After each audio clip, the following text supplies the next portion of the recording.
Um, One of the core things that Terry, maybe this slide should have been the slide before, but one of the core things that Terry um, came to see in his own behavior, and this is where the core tenets came out of, because he began to see that in his relationship, he was being pretty narcissistic himself.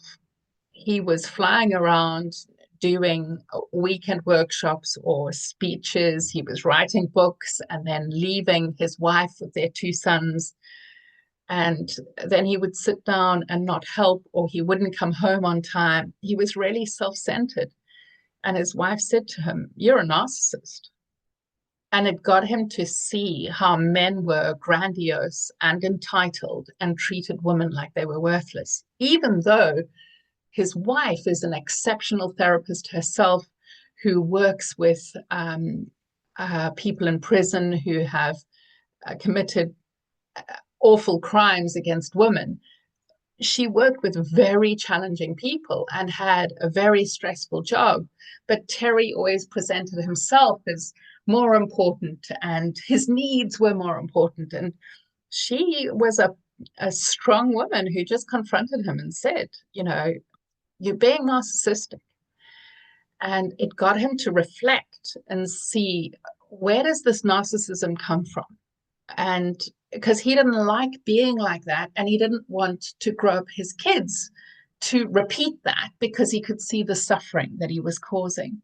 So as he looked at it, he saw that there was a great divide between masculine and feminine, where masculine was seen as strong, independent, and brilliant, grandiose, and more important, whereas feminine was seen as weak. All the sort of caring, empathetic things were seen as insignificant and not as important as the masculine energy. And along that, he saw that there was a dance of contempt from the masculine towards the feminine, where the masculine treated themselves as grandiose and the women as though they should be ashamed, from blaming, an Adam and Eve, or for eating the apple. There was so much shaming of women and a lack of responsibility in men. There was an entitlement and the contempt towards women, but men seeing themselves as grandiose. And as he looked at this, he also saw there was a core collusion where women would protect that status quo.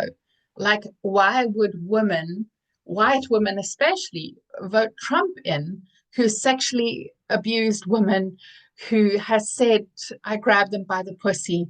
Why would white women have this core collusion to support these grandiose men who uphold patriarchy?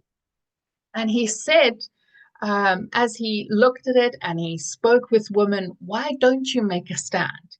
He saw that women protect that status quo of patriarchy out of a fear of anger, of a man just exploding on them, or shaming them, of "How dare you speak up? What is wrong with you? You're shameless." Or that that the man would just collapse, that they would have a breakdown, that they would go into deep shame, and because they feel attacked, and they would see somebody calling them to account as an assault on their character, and that they would then break down of how unfair it is that the woman is attacking them. And so women live in fear of men spiraling in shame, getting angry and killing them. In the UK, one woman is murdered every 3 days. We're a tiny country, ultimately, in comparison to the rest of the world, but one woman every 3 days is killed. And there is this huge and valid fear of rocking the boat because something could go wrong. So unlike other therapies, RLT is a therapy where we teach women to rock the boat and to support men to deal with that anger, the spiral of shame, and to give them the skills so that they don't break down and they are able to be accountable and repair with the women that they're with.